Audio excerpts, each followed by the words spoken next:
ఓం శాంతి 22/2/2026 సాకార ఈశ్వరీయ మధుర మహావాక్యాలు. మధురమైన పిల్లలారా, సంపాదనపై మీకు చాలా ఆసక్తి ఉండాలి. ఈ చదువులోనే మీకు సంపాదన ఉంది. ప్రశ్న: జ్ఞానం లేకుంటే సంతోషం కలిగించు ఏ విషయం కూడా విఘ్నరూపం అవుతుంది? జవాబు: సాక్షాత్కారం అవ్వడం సంతోషించే విషయమే కానీ యథార్థ జ్ఞానం లేకుంటే ముందు కంటే ఎక్కువగా కన్‌ఫ్యూజ్ అవుతారు. ఎవరికైనా తండ్రి సాక్షాత్కారం జరిగింది అనుకోండి, బిందువు కనిపించింది అనుకోండి, ముందు కంటే ఎక్కువగా తికమక పడతారు. అందువలన జ్ఞానం లేని సాక్షాత్కారం వలన ఏ లాభము ఉండదు. ఇందులో ఇంకా ఎక్కువగా మాయ విఘ్నాలను కలిగిస్తూ ఉంటుంది.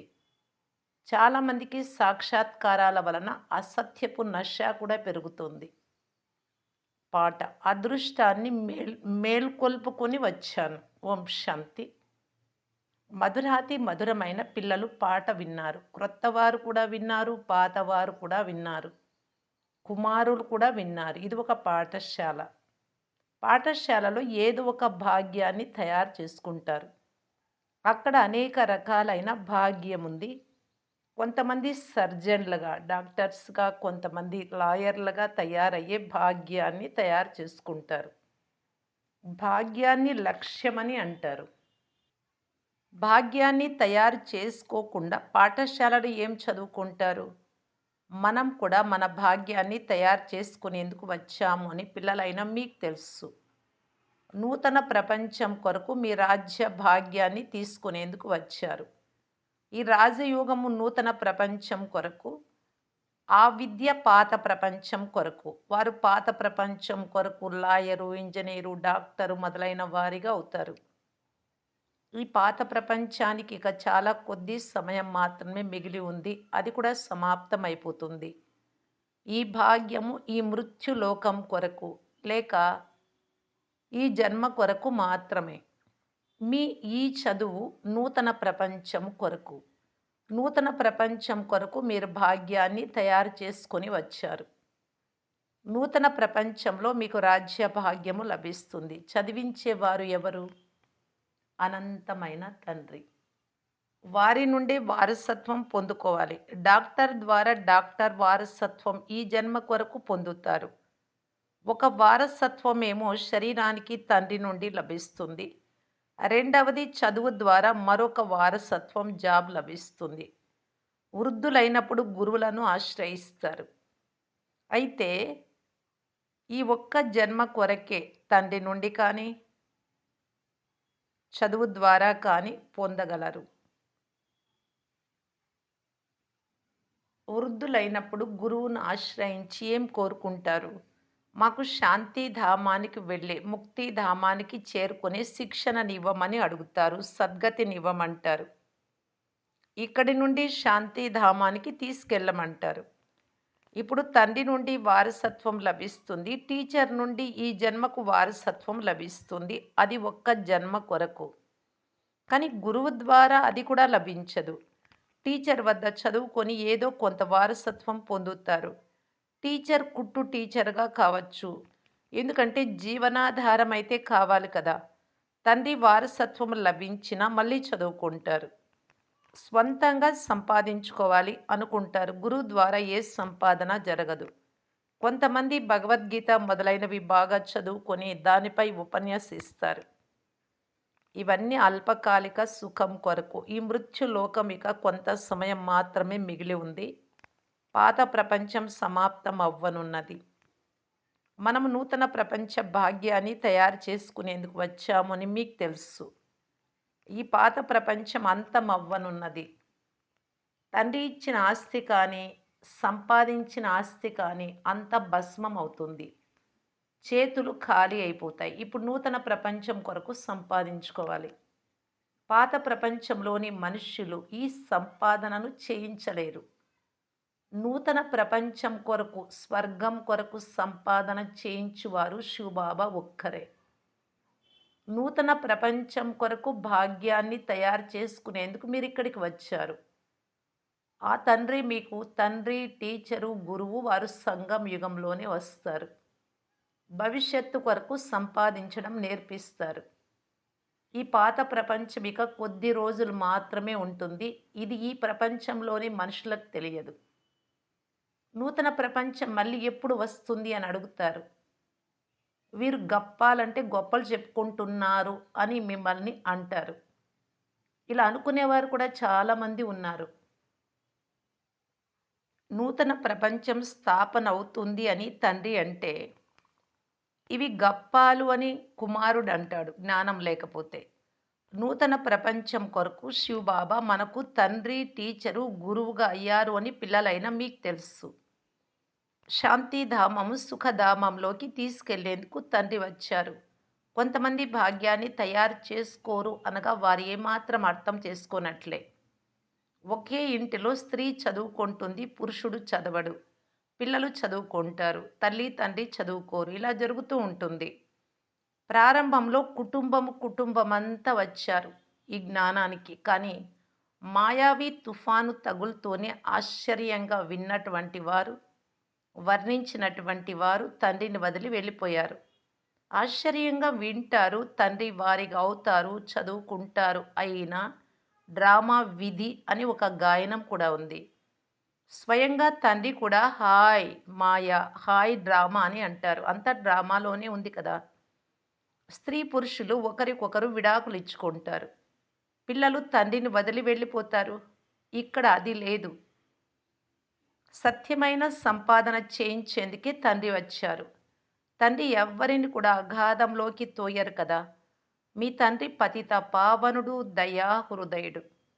తండ్రి వచ్చి దుఃఖము నుండి ముక్తినిప్పిస్తారు. మార్గదర్శకులై వెంట తీసుకెళ్తారు. నేను మిమ్ములను మా వెంట తీసుకెళ్తాను అని ఏ లౌకిక గురువు చెప్పరు. మరి ఇటువంటి గురువుని ఎప్పుడైనా ఎక్కడైనా చూసారా? ఎప్పుడైనా విన్నారా? మీరు శరీరాన్ని వదిలితే మీ శిష్యులందరినీ మీ వెంట తీసుకెళ్తారా? అని మీరు గురువులను అడగండి. నేను నా వెంట తీసుకెళ్తాను అని ఏ గురువు చెప్పరు. ఇది జరగదు. నేను మిమ్మల్ని అందరినీ నిర్వాణ ధామానికి, ముక్తి ధామానికి తీసుకెళ్తాను అని ఎవ్వరూ చెప్పరు. మమ్ములను మీ వెంట తీసుకెళ్ళండి అని అడిగే శిష్యులు కూడా లేరు. శాస్త్రాలలో భగవాను వాచ నేను మిమ్ములను తీసుకెళ్తాను. దోమల గుంపు వలె అందరూ పైకి వెళ్తారు. సత్యుగంలో మనుషులు చాలా కొద్ది మంది మాత్రమే ఉంటారు. కలియుగంలో అనేక మంది ఉన్నారు. శరీరాన్ని వదిలి మిగిలిన ఆత్మలు లెక్కాచారాన్ని ఇక్కడే సమాప్తం చేసుకొని వెళ్ళిపోతాయి. తప్పక వెళ్ళవలసిందే. ఇంతమంది మనుషులు ఉండలేరు. ఇప్పుడు మనం ఇంటికి వెళ్ళాలి అని పిల్లలైనా మీకు బాగా తెలుసు. ఈ శరీరాన్ని వదిలే తీరాలి. మీరు మరణిస్తే ప్రపంచం మీకు మరణించినట్లే. స్వయాన్ని మీరు ఆత్మగా భావించి తండ్రిని స్మృతి చేయండి. ఈ పాత శరీరాన్ని వదిలే తీరాలి. ఈ ప్రపంచమంతా పాతదైపోయింది. క్రొత్త ఇల్లు తయారవుతున్నప్పుడు పాత ఇంట్లో కూర్చొని క్రొత్త ఇల్లు నా కోసం తయారవుతుంది అని భావిస్తారు కదా! బుద్ధి క్రొత్త ఇంటి వైపు వెళ్తుంది. ఇందులో ఫలానా కట్టుకోవాలి, ఈ పని చేయించాలి అని అనుకుంటారు. పాత దాని నుండి మమకారం క్రొత్త ఇంటి వైపుకు వెళ్తుంది. అది హద్దులోని విషయం. ఇది అనంతమైన ప్రపంచానికి చెందిన విషయం. పాత ప్రపంచంపై గల మమకారాన్ని తొలగించుకొని క్రొత్త ఇంటి వైపు అంటే స్వర్గం వైపు మీ బుద్ధిని జోడించాలి. ఈ పాత ప్రపంచం సమాప్తం అవుతుంది అని మీకు తెలుసు. నూతన ప్రపంచం అంటే స్వర్గం. అందులో మీరు రాజ్య పదవిని పొందుతారు. ఎంతగా యోగం చేస్తారో, జ్ఞాన ధారణ చేస్తారో, ఇతరులకు తెలియజేస్తారు. అంత సంతోషం యొక్క పాదరస మీటర్ పైకి ఎక్కుతుంది. ఇది చాలా పెద్ద పరీక్ష. మనము స్వర్గంలో 21 జన్మల వారసత్వాన్ని పొందుతాము. ధనవంతులుగా అవ్వడం మంచిదే కదా! దీర్ఘాయువు లభించడం కూడా మంచిదే.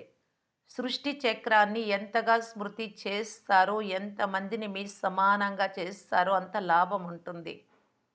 రాజులుగా అవ్వాలి అంటే ప్రజలను కూడా తయారు చేసుకోవాలి. ఎగ్జిబిషన్‌లో చాలామంది వస్తారు. వారంతా ప్రజలుగా అవుతారు. ఎందుకంటే ఈ అవినాశి జ్ఞానము నశించదు.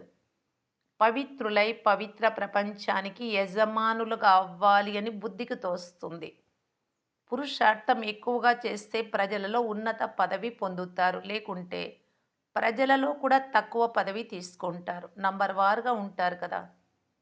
రామరాజ్య స్థాపన జరుగుతూ ఉంది. రావణ రాజ్యం వినాశనం అవుతుంది.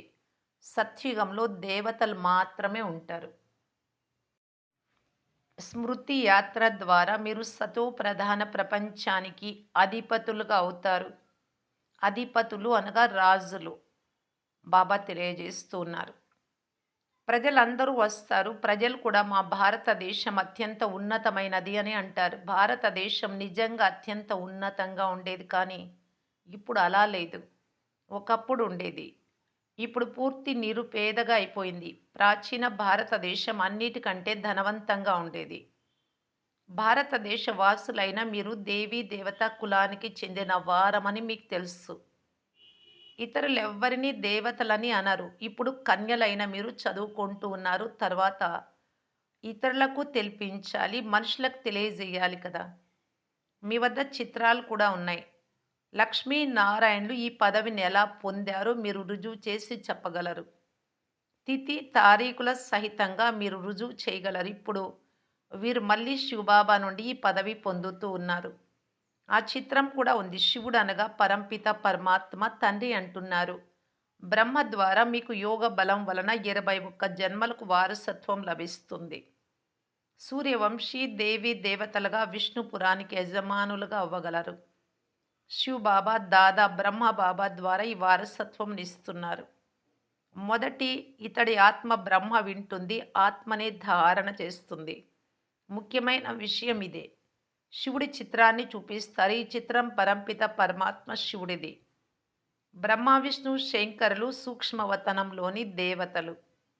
ప్రజాపిత బ్రహ్మ తప్పకుండా ఇక్కడ ఉండాలి. ప్రజాపిత బ్రహ్మ పిల్లలు బీకేలు అనేక మంది ఉన్నారు.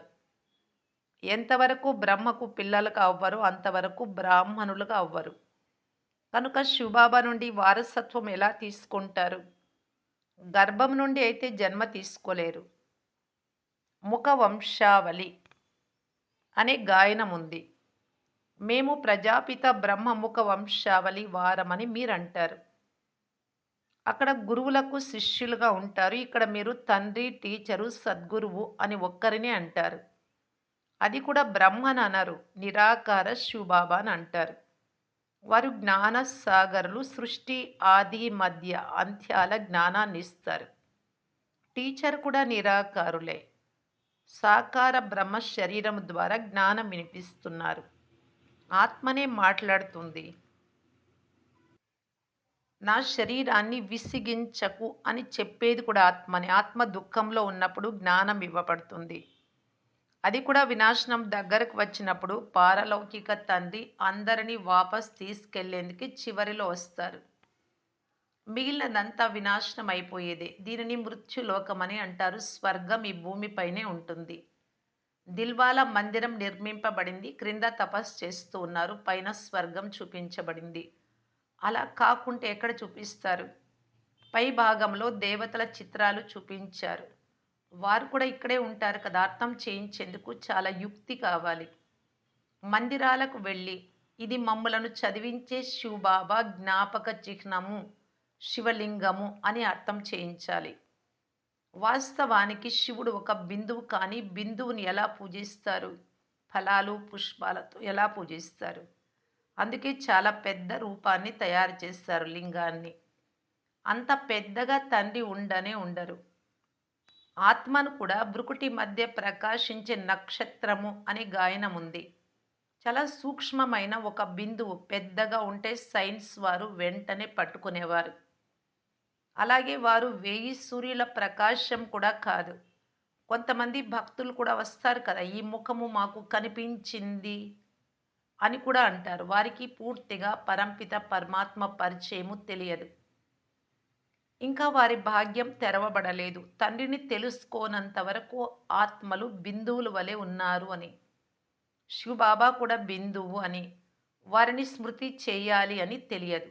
అలా భావించి స్మృతి చేసినప్పుడే వికర్మల వినాశనం అవుతాయి. అంతేకాని నాకు ఇలా కనిపిస్తుంది, అలా కనిపిస్తుంది అంటే వాటిని మాయ కలగజేసే విఘ్నాలు అని అంటారు.